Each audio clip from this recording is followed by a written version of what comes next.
Hey Raghunath, tell everyone about our Patreon community. Sure, Kaustubha. The Wisdom of the Sages Patreon community is an incredible online yoga resource. If you like the type of yoga wisdom and culture we share on the show, then our Patreon community is a great next step. This is a listener-supported podcast, and any level of sponsorship will unlock a wide range of live and archived classes, talks, and even workshops. Raghunath teaches, I teach, and we have a host of other excellent teachers on topics ranging from yoga philosophy, asana classes, storytelling, Ayurveda, kirtan, cooking, meditation, and a lot more. We even have an incredible online Bhakti 12-step recovery group. So if you want to check it out, go to patreon.com/wisdom of the sages. All right, let's get it on. Bhagavate Vasudevaya. Om Namo Bhagavate Vasudevaya. Om Namo Bhagavate Vasudevaya.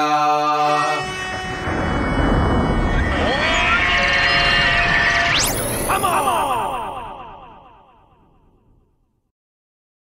Live from Super Soul Farm, this is Wisdom of the Sages, a daily yoga podcast with your host, Raghunath, and co-host and senior educator at the Bhakti Center, New York, Kaustubha.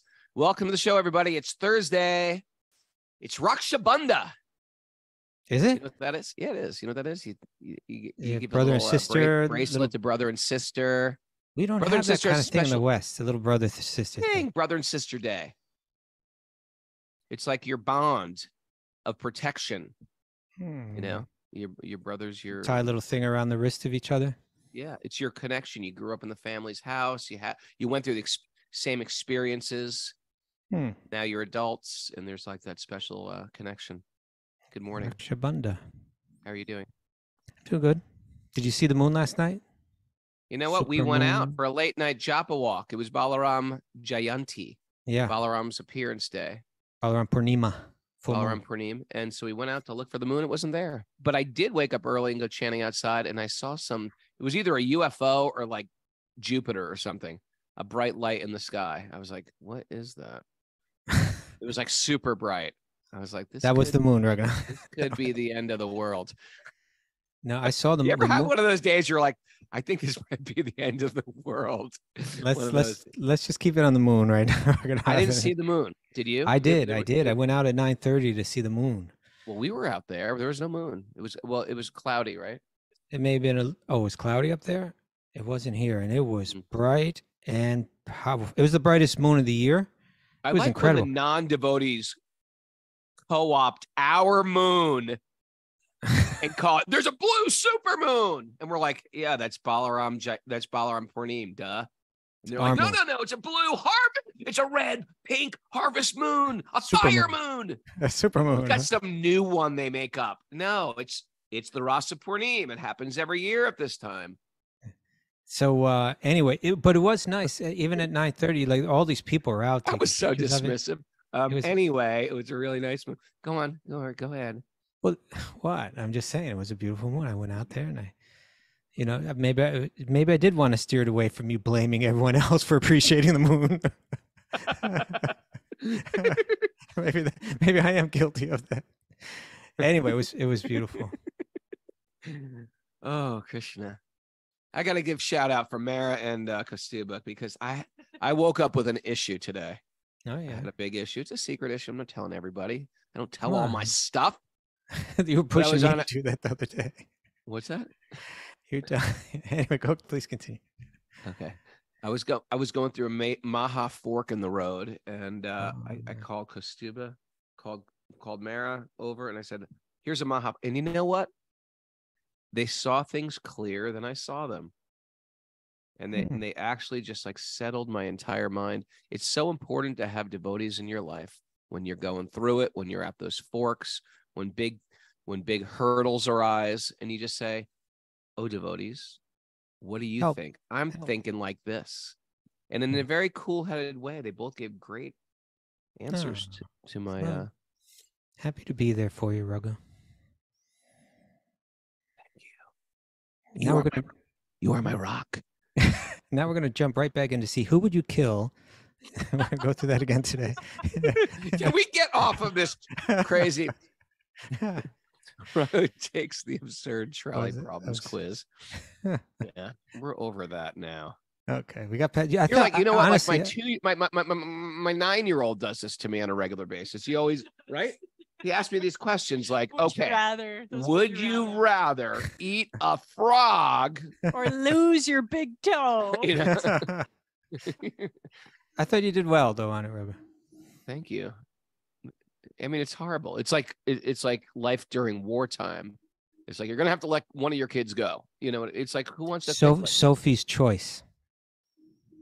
What was Sophie's Choice? I think it was. I never saw it, but it was a book and a movie, right? It was about a woman that I think she had to choose which one of her children would have to die. Wait a second. Wasn't it about a horse? What am I thinking of? I don't think it had anything to do with the horse. Someone knows what I'm talking about. It wasn't a horse. Nobody knows. I'm thinking of Black Beauty. Yeah, Black Beauty. There's nothing. Okay, we got to get this show under.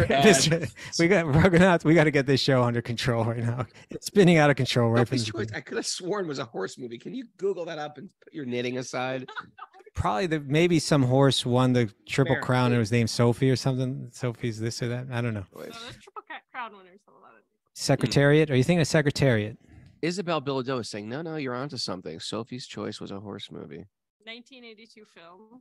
Okay, wait a second. The drama romance Of a horse and Meryl Streep is Sophie. She's a Holocaust survivor. Played the horse. That's There doesn't appear to be any horses in this movie. Usually there's no horses in the Holocaust movies. Usually not.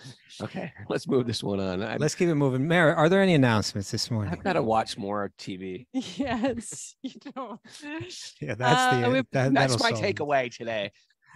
We have Bhakti Recovery Group meetings today at 9 a.m. and noon. Mm-hmm. Tomorrow morning. I think Raghunath needs a trivia recovery meeting. I talk about television and trivia all the time. Yeah. I can't stop. Tomorrow, Josh Payne's offering his asana class for our Patreon members at 10:30. And then I think our Wisdom of the Sages retreat is now live on our website for if people want to register. It is. Yep. All right. So Wisdom of the Sages. Autumn, fall foliage. Yeah, let's focus just on this one. Lots of kirtan, lots of fall foliage, lots of kastuba. Mara is going to get her vegan meatballs out there. So that'll be like, yes, you are. That'll begin Friday, October 6th, that evening, and then all day Saturday and all day Sunday, and then it wraps up on Monday morning. Yep. Right? And that's the Columbus Day weekend, Indigenous Peoples Day weekend. Yes. So that'll be a nice time. We had a great time last year. That was a great time, Kastuba. You and me, remember that splashing match we had in the fall foliage is at its peak at that point. It's really beautiful up there. Yeah. The dandelions have all their puffies. We blow them in each other's There'll face. be lots of kirtan, prasadam, and feeding each other gulab jammuns. Remember that? So I don't remember any of that, but yeah. So you can go to wisdomofthesages.com, go to events, click on the autumn retreat, and let's all get together up there at Super Soul. Do those piggyback rides again, Kastuba, you and me. Okay. Also this week, me and Miss Lori Pag have our retreat coming up next weekend. Okay. Not this weekend. This weekend's sold out for our chant camp, but me and Lori Pag are doing yoga and kirtan and bhakti. Excited for that. Go to Raghunath Yoga. And meet us at the Janmashtami at the Bhakti Center on the 6th. Yeah, they have this Wednesday, Janmashtami. Me and Kastuba are going to be there. We're the first two speakers. I was thinking about just giving my slot to you because it's such a short slot. Wait, what are you going to do then? I'll just be there. Oh. If you want it. If you want it, I'm going to give it to you. I want it all, but I like you. I like you better than I like myself. Well, then give me yours. I mean, I do in one sense like you better than myself. Okay, well, we can talk about it. Either both Raghunath and I'll speak or just Raghunath and I'll speak, but there'll be other great speakers and great kirtan. It goes on all night. I think it starts at 6:30 or something and goes on till past midnight. Stephanie Berman says, I couldn't see the event on the Bhakti Center website. I think if you go to the Bhakti Center's website and you click on temple, because I think they listed under their temple events. Okay, that's a good idea. Okay, I could pull it up. Now let's get into this, Rogan. For too much time with announcements. All right, what you got? We got a nugget, don't we? We got a nugget. Yes, we do. Oh, and it's not just an ordinary nug. No, it's a tick knock nick. Tick knock nug. A tick knock right. nug. Remember we used to call them that? Yes. Tick knock nug. Tick knock. It is. Wait, is that his name? Tick knock nug? No, Thich What Hanh. Because you wrote a Tick knock nug at the bottom. I was like, well, maybe that's his name. No, it's Tick knock Han. Let's be respectful, Raghunath. His name is Thich. It's not being disrespectful. I didn't know his name. I'm just saying, let's be a little bit more reverential.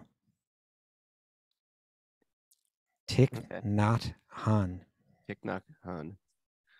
We are very good at preparing. Oh God. Slow down, Raghunath. Take a deep breath. Wait, I got to say a prayer. One of my friends left his body last night. I just got a text message. Wow. Hare Krishna, Hare Krishna, Krishna Krishna, Hare Hare, Hare Rama, Hare Rama, Rama Rama, Hare Hare. There's someone we know? I don't know if you know him. Me and Paramananda know him. Dave Stein. Grew up with him in the hardcore scene. Okay. Hare Krishna. That just came on my phone. All right, now I'm sober. We are very good at preparing to live, but not very good at living. We know how to sacrifice 10 years for a diploma, and we are willing to work very hard to get a job, a car, a house, and so on. But we have difficulty remembering that we are alive in the present moment, the only moment there is for us to be alive. I didn't hear one word I said. Okay. Let me read it to you. Yeah. We are very good at preparing to live, but not very good at living.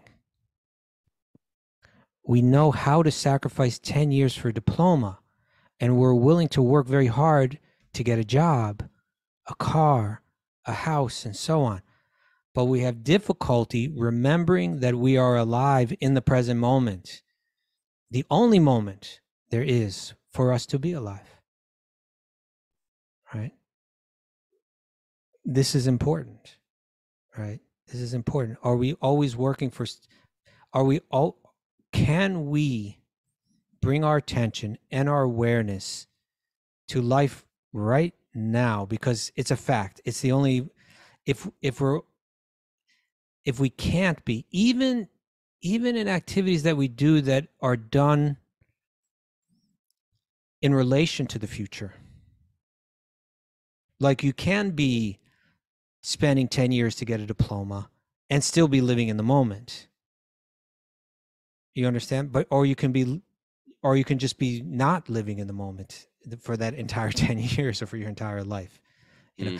And I was thinking, so many people were really blown away last week with Anne's, it was on the episode called I think it was episode 1125, and I think we called it we don't die, right? With Anne's just speaking about how the prospect of her the news, the sudden news that her husband could die at any moment practically. She said that from that point it became like the best year of their life. And you could see that it felt to me like it has something to do with what's being said here. They started to actually live in that moment, and every moment became precious. Every moment was seen through, lived through devotional service, and therefore it all became magic. And I think that that's something that's, there's a form, like a lot of in spiritual circles, people talk about this a lot, like living in the moment, the power of now, all that kind of thing. But is it like some kind of Zen riddle that's just like so hard to grasp, it keeps slipping through your fingers even though you're trying to get it? Or are there simple practical things that we can do accelerate that, or to initiate that, to ignite that. And the way that I see it, there are, and really, when we, like for instance, when we study Bhagavatam, in one sense, we're learning something so that we can apply it in our future life, right? It's like, in one sense, it's study like any other kind of study, right? Generally, study is about, I want to gain something that I'm going to put into use in the future. But when you're studying Bhagavatam, not only are you gaining information that you can use going forward, but in that moment, you are situated in transcendence.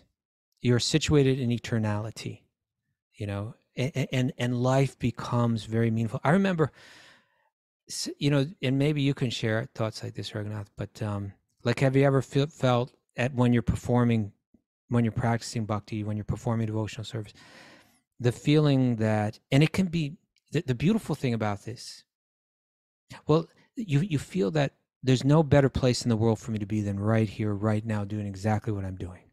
Yeah. Right. I feel that way in the bathing in the Ganges. Yeah, I think the beautiful thing, a lot of people without this kind of knowledge might feel like, well, that happens when I go out on vacation and spend money and end up on that beach, or, whatever, or, my big wedding, or something like that. But it really could be something very simple. Two friends sitting together, opening up the Bhagavatam and reading together. There's nothing better than we could be doing than this right here, right now. This is transcendence. We're in it right now. I remember I used to feel like that all the time when I would be in Ayendra Prabhu's kirtan in Vrindavan. And you'd be sitting there and just absorbed. There's nowhere to go. There's nowhere to go. Right? Yeah. If you could tell me, a lot of times my brain is like, okay, I got to go here. I got to plan to do this. There's nowhere to go right now. I'm doing what I'm supposed to be doing. Yeah. And and now your life's not slipping away. Now the moments aren't slipping away, but you're living it. It's meaningful. It's powerful. It's eternal, because you're in touch with energy that's timeless. The Bhagavatam's timeless. The holy name's timeless. When you just dip yourself into that timeless flowing river, you're there in eternity right now, even though your body is rotting away, because your body is something else. But you're situated in your own nature when you're doing that. There's of course this famous verse from Bhagavatam. It's from the 2nd canto, 3rd chapter, text 17. You know this one, Raghunath? Ayur harati vai pungsa ujan astam chayanasau. You know that one? I don't know it. That both by the rising and by setting, the sun decreases the duration of everyone, except those who have developed an attachment to chanting the holy name of the Lord. Yeah, except one who utilizes the time by discussing topics of the all-good personality of Godhead. And in that, we could say, well, what are you talking about? They grow old too. Their bodies age, and so no, but their soul has become immersed in eternity. Yeah. And Prabhupada wrote in the commentary that he said, a living being, especially a human being, is seeking happiness, because happiness is the natural situation of the living entity. It's not like it's there in us. It's our nature, right? A living being is constitutionally, and let me read again. A living being, especially a human being, is seeking happiness because happiness is the natural situation of the living entity. But he is vainly seeking happiness in the material atmosphere. A living being is constitutionally a spiritual spark of the complete whole. And his happiness can be perfectly perceived in spiritual activities. The Lord is the complete spirit whole. His name, form, pastimes, entourage, and personality are all identical with him. Once a person comes into contact with any of the above-mentioned energies of the Lord through the proper channel of devotional service, the door to perfection is immediately opened. immediately. Like you're already there. If you just, through the proper channel, hear Bhagavatam, through the proper channel, chant in kirtan, through the proper channel, cook and make it an offering to Krishna and eat it. You're reading the purport of what's the shloka? Srimad Bhagavatam 2.3.17. Okay. Yeah. So we can enter into it right now. We can live in the now just by cracking open the Bhagavad Gita, cracking open the Srimad Bhagavatam, singing Krishna's name, taking a deep breath and singing Krishna's name, and live in not only in the moment, but live in a sense the eternal moment, right? And we got to get used to being in that space, until that space begins to take over everything else. The planning mind has no space in our meditation, in our bhakti practices. That planning mind, it takes us right out of, I could be doing my puja and planning something later. I could definitely, you get this a lot in japa when you're really supposed to have a calm mind, chanting the holy name on your beads, and you're thinking, okay, 2 more rounds left to meet my quota, right? So and then I get to do this, or sometimes I'm even doing japa to go somewhere. There's a plan in there, and it's just hard to let the mind settle. Truthfully, this is, like Mara sitting there knitting. It's sort of like got a non-planning mind. All these old original things that people did just for survival, basket weaving, flint napping, all these whittling. Things. Yeah, just like simple things to live, where almost meditational means they calm the mind. And we've crossed this threshold into rajasic and tamasic life, where everything is racing, and there's always a plan, and there's a hope, and there's a future, and there's a carrot hanging out there. There's a carrot hanging out, and the concept of peace becomes foreign. And without that, it's almost like the bhakti is just a relief from the mode of passion and ignorance.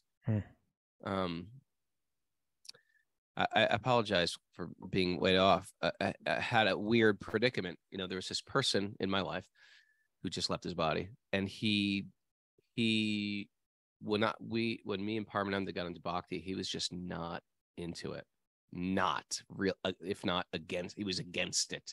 He always suffered from like some deathly sickness his whole life since I've known him, but he just left his body right now. That's why I was reading your Thich Nhat Nug, and then that came up on my phone that he left his body, and I'm sort of lamenting because someone just last week texted me, "Hey, he's in serious critical condition. You might want to reach out to him." And I never reached out to him because I felt like, you know what, he's always been in critical condition. It's just another time he's in critical condition, and now I feel like I could have done something, and I feel a little bummed about that. I don't know, but he left his body in Balaram Purnim, which is auspicious. I mean, he knew devotees. Sachi Sudha is good friends with him. So there's sometimes they get some, there's you never know. Sometimes you don't like devotees, but you're thinking about devotees all the time. That's right. You know what I mean? I know a guy who's become a devotee who used to hate devotees and used to throw things at devotees and curse devotees, but it's sometimes you're averse to something, you're very attracted to them. Yeah. And you're just like, nah, this is crazy. Sometimes just the people that are the most averse, they're the ones who become devotees. The ones who are like, yeah, it's pretty good, they're the ones who never become devotees. It's the one who's really got issues with it. It's like there's something they're wrestling with within themselves. Anyway. Well, we're going to hear more today about the good fortune of those who even in some way come into contact with bhakti. Good. That's what I need today, right now. Okay, you ready? Yep. Narayanam namaskritya naram chaivam narotamam devim saraswatim vyasam tato jayam madhirayat. Before reciting the Srimad Bhagavatam, which is our very means of conquest, one should offer respectful obeisances to the Supreme Lord Narayan, unto Narayan Rishi, the supremmost human being, unto Mother Saraswati, the goddess of learning, and to Srila Vyasadeva, the author. Nasta prayeshu badreshu nityam bhagavat sevaya Bhagavati Uttama Shloke Bhakti Bhavati Naishtiki, by regular attendance in classes in the Bhagavatam and by rendering service to the pure devotees. All that is troublesome to the heart will become eradicated, and loving service to the Supreme Lord, who is praised with transcendental songs, will be established as an irrevocable fact. Om Gyana Timarandasya Gyananjana Shalakaya Chakshurun Militam Nena Tasmai Shri Gurave Namaha. I was born in the darkness of ignorance. My teachers are opening my eyes with a torchlight of knowledge. I offer my obeisances at their lotus feet. Hey, you know, I was thinking of one other thing we're gonna. Tell me. I got I spoke to my wife this morning. You know, she's in England, so but it was like really early over here. But, and this topic came up of I think the way it came up was I mentioned to her that, hey, we had a really I mentioned to her about that show with Anne. Oh. I said, oh, you might want to check that one out, you know. We're all talking about the Anne show. It's been over a week now. We're still talking about Anne. Well, you know, it's also Anne. the subject of the sage groups this week. Okay. Yeah.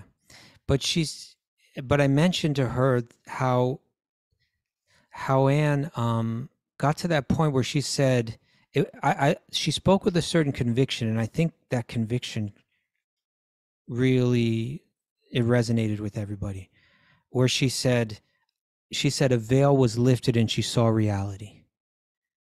And she said that she perceived when the soul of her husband left his body, and she immediately understood that body's a thing. That's not my husband. It's not him lying over there. They can That's cart that thing away now. Yeah. My husband isn't there any longer.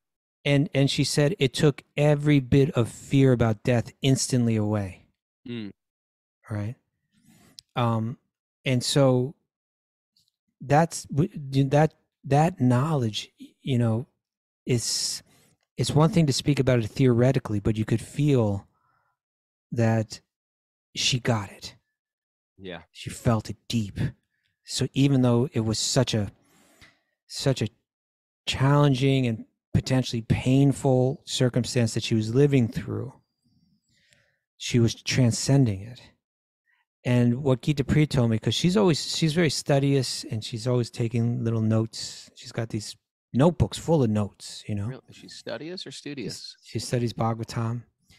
And she said she was just studying how in the third canto, there's a verse that describes that when Brahma is creating this universe for us to enter into, and because we want to full-heartedly experience illusion, live in the dream world, live in the virtual reality, there's certain energies, certain features of ignorance that he creates so that we can, just like if you go to a movie, you don't want someone poking their elbow into you saying, yeah, you know how they created this effect, you know how they, you know, no, you want to buy into it, you know, you want to, it's real. That's so fake. That's so fake.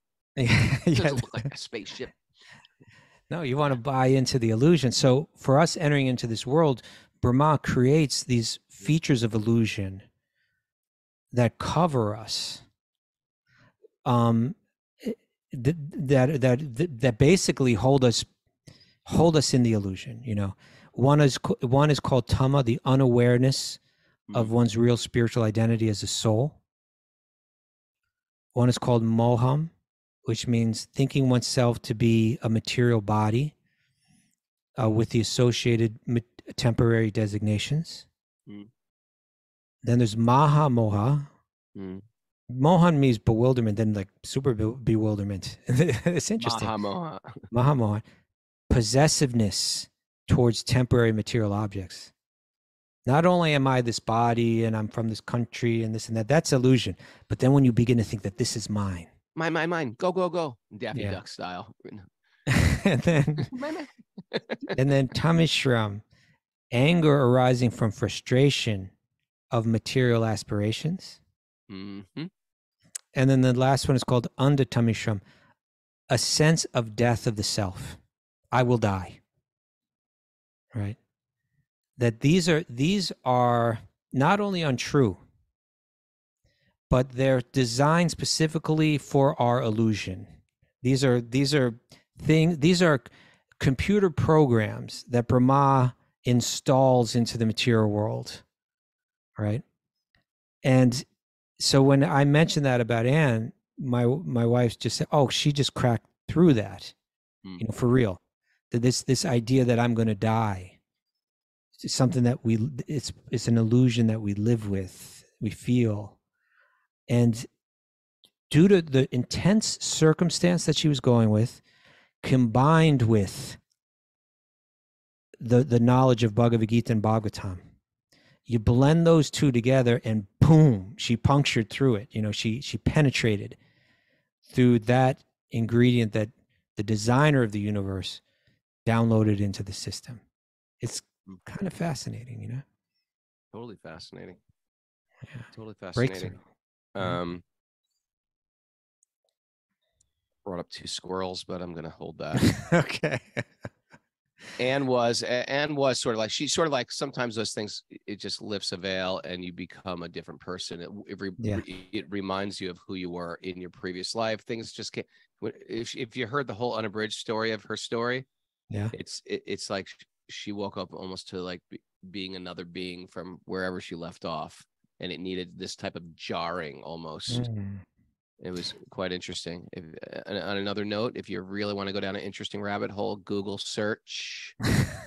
Google search. Listen to this one. Anne Frank's reincarnation. Okay. Very interesting. That's all I'm going to say.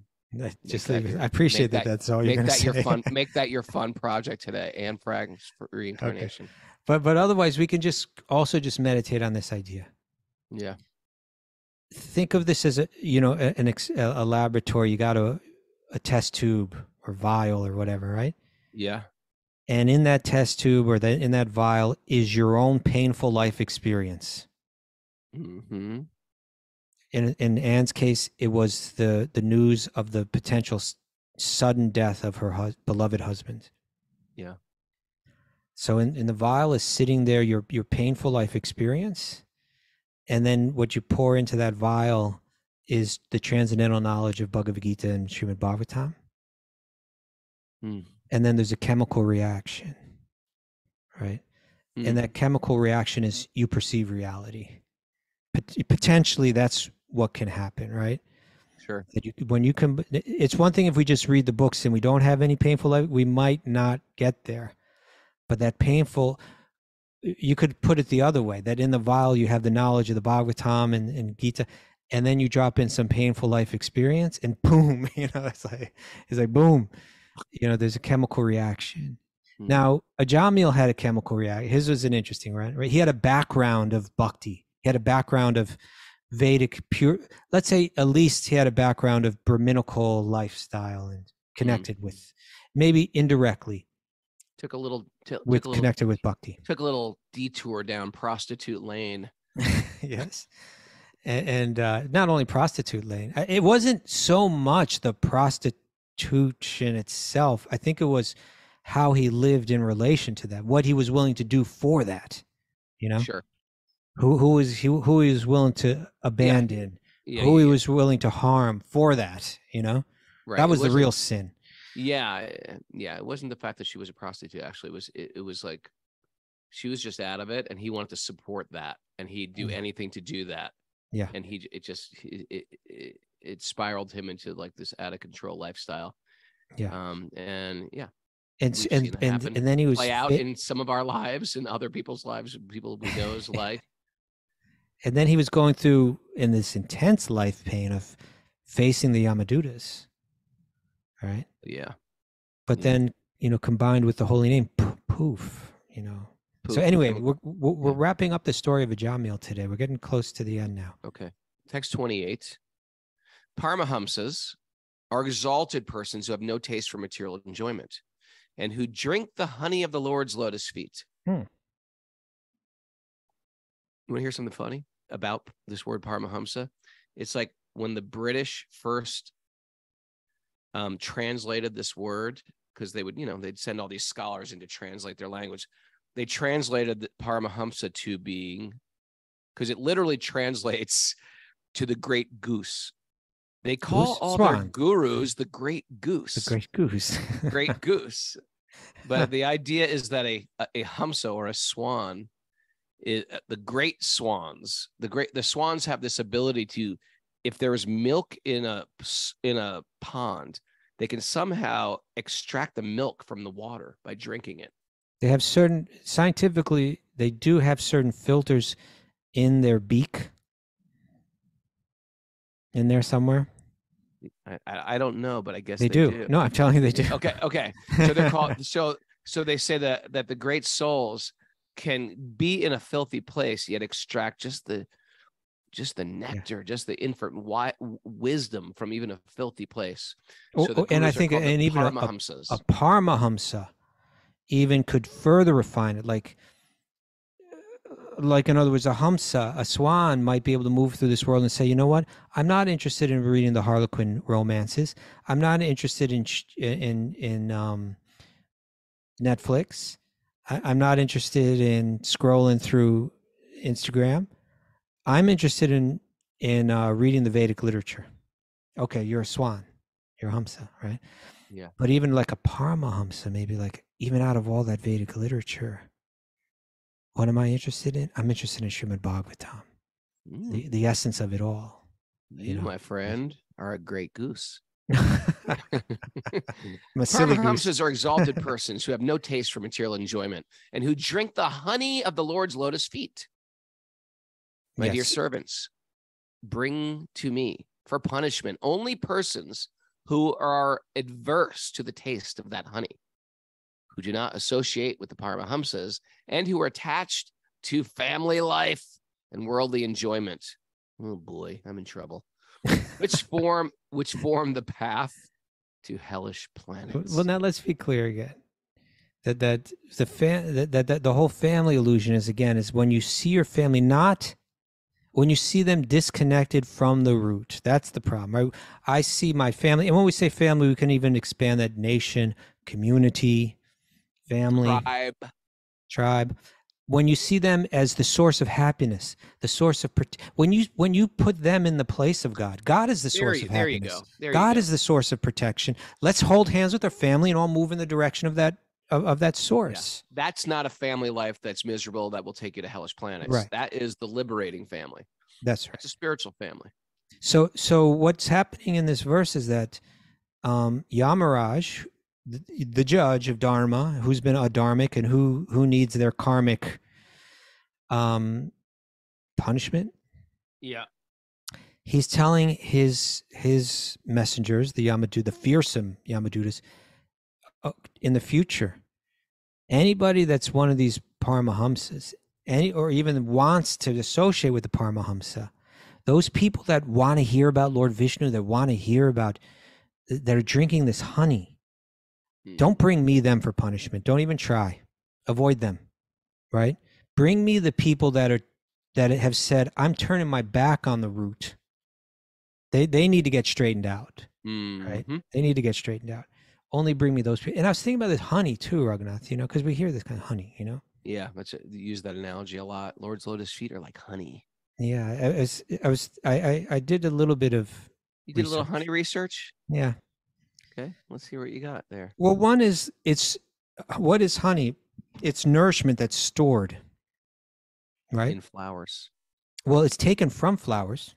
So it's derived from the most beautiful, fragrant source, right? Mm-hmm. Flowers throughout all cultures are good. Naturally. I think it's safe to say everybody loves flowers. Everybody loves flowers. They're known for their beauty, both in terms of visually as well as their fragrance, right? Often they give fruits as well.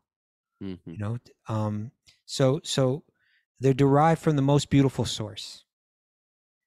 Honey, it's derived. But it's not just aesthetic enjoyment. It has nourishment, right? It's how the bees store their food. It's like it's stored nourishment in this special way, in that honeycomb. Yeah. And it's very and it's when it's stored inside the comb, evaporation makes it thicker and thicker. It condenses. Yes. and then it develops a very unique sweetness, a very rich sweetness, and a very beautiful glow. Yeah. It's this. So it's not only beautiful, not only sweet and delicious, not only derived from the most beautiful source, but it's also nourishing. Very nourishing, very satisfying, very nourishing, very satisfying.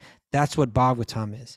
That's what Bhagavad Gita is. This is the honey. People that have any interest in this stuff, he's saying, don't bring them to me. They're tuned into the right stuff, right? These are the swans. They're going for the essence, and just filtering out anything that's not like that. That's where our human life should be headed towards. And Yamaraj is saying, if someone's even shown a little bit of interest in that Bhagavat Dharma, as we were talking about yesterday, don't bring them to me. We don't need to straighten them out.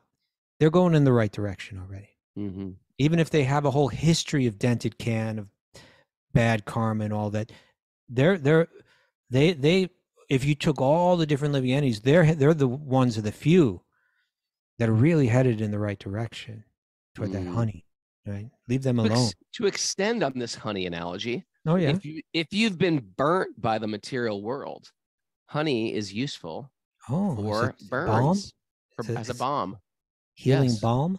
It's a healing balm. So Lord Vishnu's lotus feet is like a healing balm. Oh, that's nice. Like that. Yeah. Just came up with that now. It was a spiritual download I just had. Thank you. Nice. Okay, text 29. My dear servants, please bring me.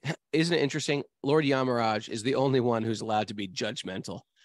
He's the judge. Don't be so judgmental.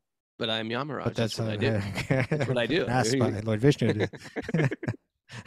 My dear servants, please bring me only to those sinful persons who do not use their tongues to chant the holy name and the qualities of Krishna. That's the honey. Whose hearts do not remember the lotus feet of Krishna even once, and whose heads do not bow down even once before Lord Krishna. Some people are really, especially Americans, really adverse to bowing down. When they see devotees bow down, they're like, what the hell? I'm not bowing down to anybody. Oh, you will. That happens. Yeah, you bow down one way or another. Bow down, mister. Bow down, mister. We got to get Boy George.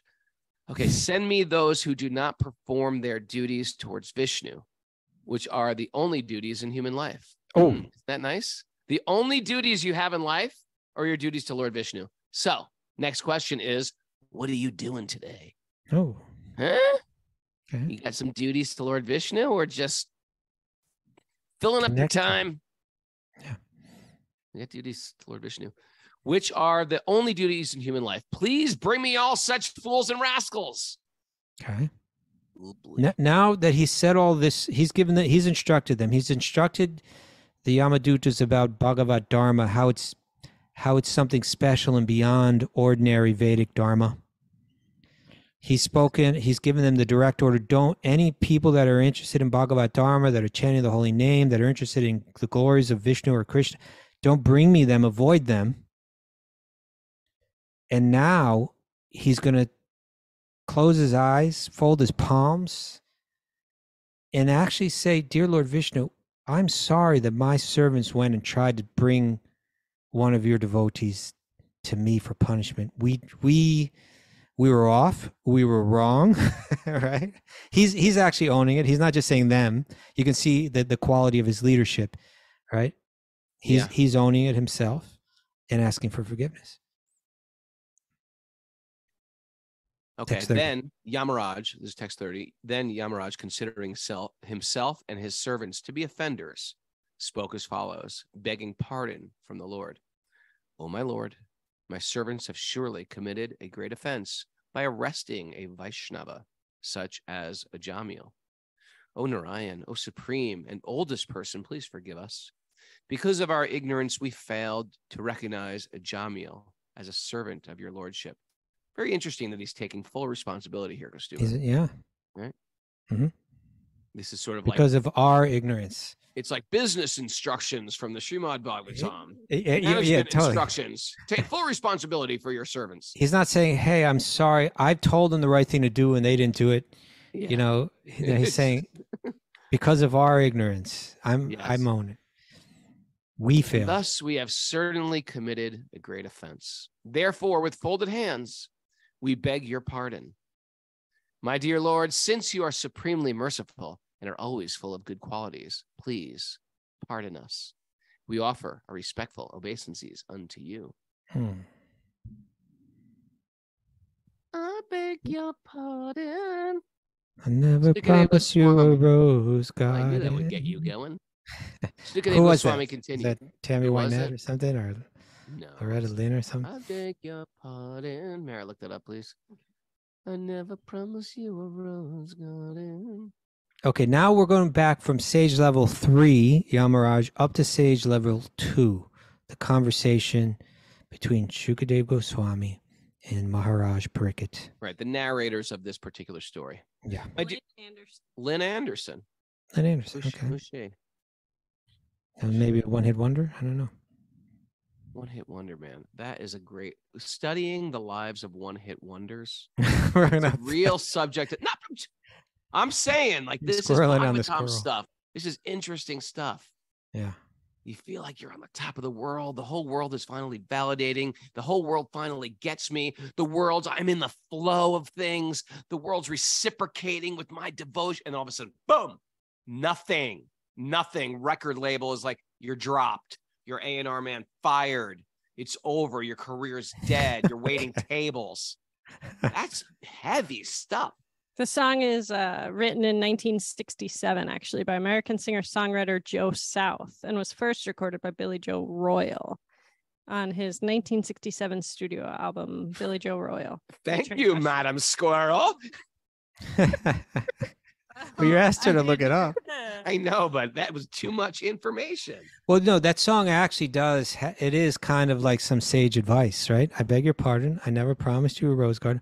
Along with the sunshine, there has to come a little rain sometimes, right? Oh, that's much spartius to Kaunteya, you know? It's like the Bhagavad Gita. Okay. All right. I didn't even You have to remain undisturbed as you go through both. I don't know if she goes on to sing that, but... Okay, let's hear what Shukadeva Goswami, to wrap this up. We only have a few verses left. My dear king, the chanting of the holy name of the Lord is able to uproot even the reactions of the greatest sins. Thank God for that. Therefore, the chanting of the Sankirtan movement is the most auspicious activity in the entire universe. Not Vedic sacrifice, not mantra, not even charity. Homas. Not it's certainly not atonement, like Vedic atonement for bad karma. What about bathing your crystals in salt water? Isn't that important? Recalibrating my... Okay, please try to understand this so that others will take it seriously. Okay, the chanting of the Sankirtan movement, that means speaking Bhagavatam, it means singing Mahamantra, those kind of things. Sankirtan means together we're speaking, glorifying. We're singing and glorifying divinity, right? Krishna. That's the most sung. We're doing it together. And this is it. Look at everybody's here on Zoom this morning. This is a movement. You understand what's going on here? Okay. There's a movement of people who are doing this. You're part of it. Whether you like it or not, you're part of it right now. Right. You're like, I was just looking for a podcast. Yeah, well, tough. You're in it now. Okay. It's the most auspicious thing in the entire universe, and there's nothing you can do about it. One who constantly hears and chants the holy name of the Lord. These are great verses. One who constantly hears and chants the holy name of the Lord and hears and chants about his activities can very easily attain the platform of pure devotional service, which can cleanse the dirt from one's heart. One cannot achieve such purification merely by observing vows and performing Vedic ritualistic ceremonies. He's just driving that home. Why don't we got 3 verses left. Why don't we save these for tomorrow? We'll wrap up the chapter on a Friday. 58. Okay, Yeah. We'll wrap it up on a Friday. Yeah. Oh, All right. my gosh, what a day. What a day. It's not even 9 o'clock, and I've had a day and a half. I've laughed, I've cried. Oh, And you know what's next? Next chapter, Raghunath? what? The Hangsa Guya prayers. The secret swan prayers. Secret swan prayers. Thank you, Mr. Great Goose. Guess who I'm going to wrestle today? Henry. Henry's coming up here, and I'm going to have a wrestling match with him. Nice. Yeah, I'm looking forward to it. Okay. All right. Margie. You guys want some takeaways? Mara, enlighten us. Can you tell us more about the Rose Garden song? I could if you'd like. Yeah, what are the lyrics of that? Kostu, why don't you look up those lyrics while she's Okay, reading? I'll look up the lyrics. Can we bring attention and awareness to life right now? Right now. Study Bhagavatam to be situated in transcendence. Right now. Dip- Add right now to everything you say today. Dip yourself into the timeless flow. Right now. Right now. Right Immerse your soul in eternity. now. Read and chant to live in the now. In bed. Remember people used to do that one? In bed. The planning mind has no place in our sadhana. Right now. Puncture the veil of illusion. But there is Right. some planning that we can do. Even you can live in the, even planning can be done in the moment. Mm. Right. You're like a Zen cone. Okay. And planning in the moment. All right. Pour sacred literature into our painful life experience. Okay. Okay. Yep. Bhagavatam is the honey. Ooh. Right now. Vishnu's feet are the healing balm. Oh, sugar. And you, my friend, are a great goose. You, my Oh. friend, are a great goose. I got Thank the you, lyrics. everyone. Oh, wait. Okay. Let's hear it. I beg your pardon. I never promised you a rose garden. Along with the sunshine, gotta be a little rain sometime. Okay. When you take, you gotta give. So live and let live, or let go. I beg your pardon. I never promised you a rose garden. I could promise you things like big diamond rings, but you don't find roses growing on the stalks of clover. So you better think it over. Well, if sweet talking you could make it come true, it would give you the world right now on a silver platter. But what would it matter? I beg your pardon. I never promised you a rose garden. So smile for a while and let's be jolly. Love shouldn't be so melancholy. Come along and share the good times while we can. I don't know where it's going.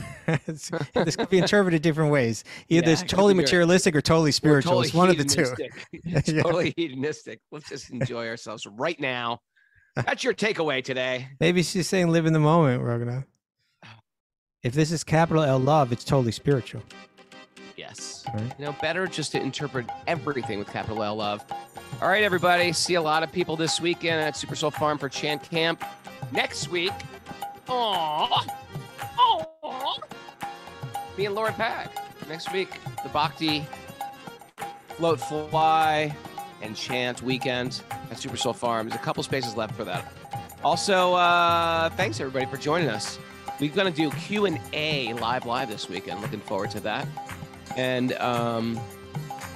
check out our Mayapur trip with me and Kastuba and Mara, and our wisdom training in India. It's all up on the Wisdom of the Sages site, as well as our Wisdom of the Sages fall foliage. We should, not crazy Autumn about that retreats. name, fall foliage.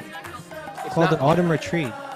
Here's talking to the mic, Mara. It's called Autumn Retreat. The Autumn Retreat. Autumn, it's the change of seasons. Come, celebrate it upstate with us. We're going to have bonfires. We're going to cook vegan weenies. Join us. It'll be great. Chicken fights. Kostuba's going to be on my shoulders, spinning around. Let's do it, Kostuba. Let's do it like the old days. What do you say? Okay, I'm on your shoulders.